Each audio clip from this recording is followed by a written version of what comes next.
ឬសួរអ្នកទាំងអស់គ្នាស្វាគមន៍មកកាន់ Channel ដល់រដ្ឋ Official ហើយថ្ងៃផងដែរខ្ញុំមកសម្ដែងរឿងស្ដីហ្គេម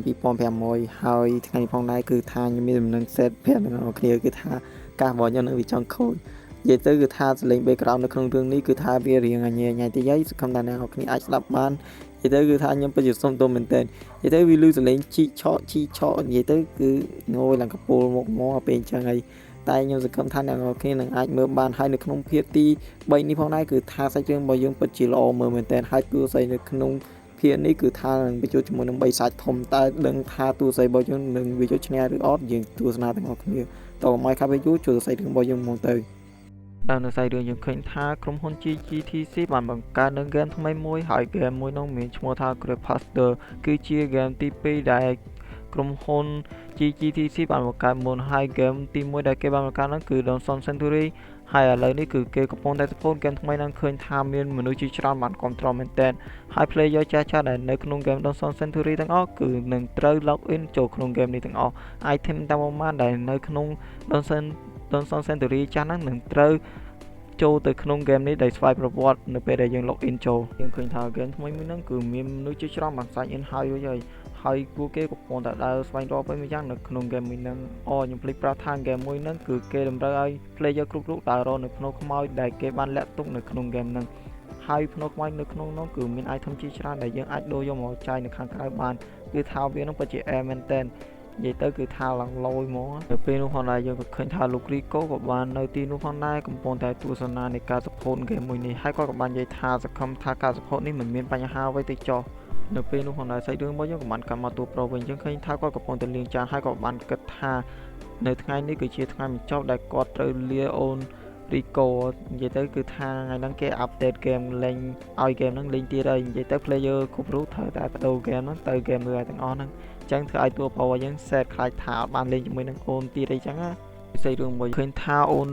Rico របស់យើងក៏បានរត់ទៅកន្លែងមួយយើងមិនដឹងថានាងរត់ទៅទីណាផងសាច់រឿងរបស់យើងក៏បានកាត់មកឪពុករបស់នាងវិញកំពុងតែមើលការដង្ហែនៃការ support បិទហ្គេមរបស់គាត់គឺថាគាត់កំពុងតែមើលនៅពេលនោះផងដែរក៏មានជំនួយការរបស់គាត់ក៏បាននិយាយថាលោក Kiriko លោកគួរតែសម្រាប់បន្តិចហើយគឺថាថ្ងៃនេះគឺលោកនឹងពិតជាហត់មែនទែនតែលោក Kiriko បាននិយាយថាគឺគាត់នឹងមិនអីនោះទេក៏បានឲ្យជំនួយការរបស់គាត់នឹងសម្រាប់ទៅឃើញថានាងក៏បានយកភ្លើងនឹងមកបញ្ជូនឪពុករបស់ទូស័យហើយក៏បាននិយាយថាតើលោកនឹងគឺប្រាប់ខ្ញុំពី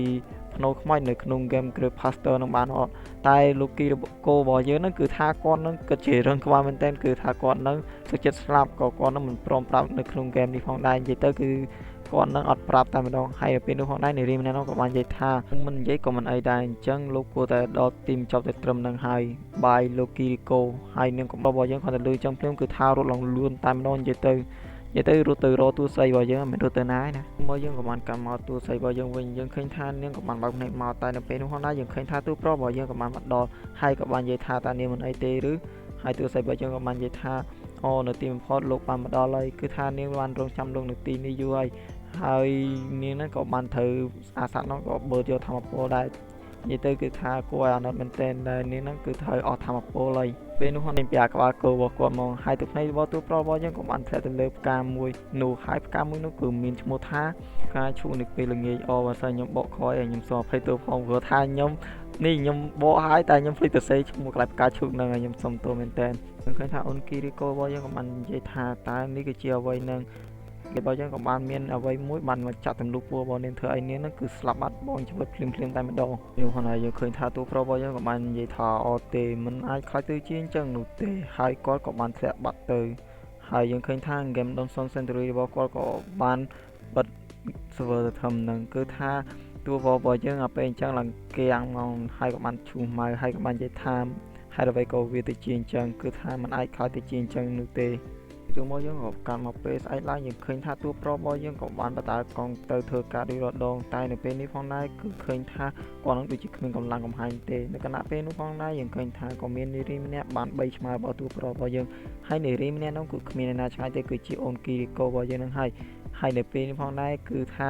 នាងនឹងបានមកជួបទូប្រុសរបស់យើងនឹងនៅខាងក្រៅហើយក៏បាននិយាយថារុនសួស្ដីទៅកាន់ទូប្រុសហើយទូប្រុសរបស់យើងក៏បាននិយាយថារុនសួស្ដីហើយនៅពេលនោះផងដែរយើងឃើញថាទូស្រីរបស់យើងក៏បាននិយាយទៅកាន់ទូប្រុសថាអរគុណដែលបានជួយនាងជាលើកច្រើនសារហើយទូប្រុសរបស់យើងក៏បាននិយាយថាមិនបាច់អរគុណគាត់ទេគាត់គឺជាមនុស្សអត់សមត្ថភាពនោះទេដែលមើលថែទូស្រីឲ្យបានល្អនិយាយទៅគឺគាត់នឹងគឺសុំទៅកាន់ទូស្រីវិញហើយទូស្រីរបស់យើងក៏បាននិយាយថា